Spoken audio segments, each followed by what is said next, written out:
Azok a fiatalok is, akik részt vesznek az elsősegélynyújtó versenyeken,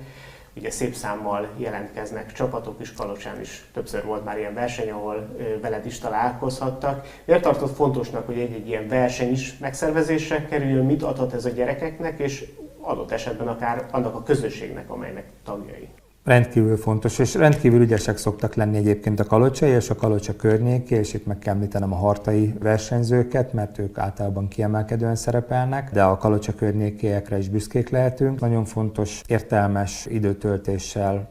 lefoglalni a gyerekeket, érzékenyíteni a téma iránt, mert általuk akár a szüleik, vagy a testvéreik, vagy a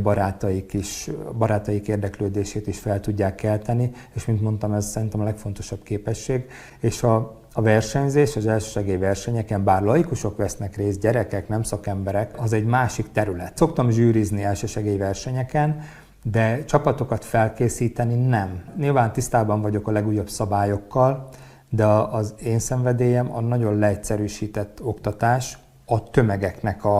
kicsit a megérintése, míg a versenyekre viszont a legújabb szabályok szerint a legprofibban kell helytállni a versenyeken ezeknek a gyerekeknek, és meg is szokták tenni, és erre nagyon jó oktatók vannak a környéken is, vagy az iskolákban is, erre specializálódnak. Én például ebből ki szoktam maradni, mert én nem tudom levetkőzni magamból azt, hogy én a gyökereket igyekszem átadni, én a gyökér szeretnék lenni ebben az organizmusban, nem a virág, ami bár látványos, az új szabályoknak az ismerete, megmutatja a színeit, de múlékony, és hogy mindig jönnek újabb és újabbak, mint a növénynél is a virágokból, viszont a gyökér, amiből az egész táplálkozik, az nem változik. Ha azt valaki megérti, ott kap egy kapaszkodót, akkor az 5 év múlva, 10 év múlva is tud belőle profitálni. Nem biztos, hogy egy versenyen, mert ott mások az elvárások, de az életben mindenképpen.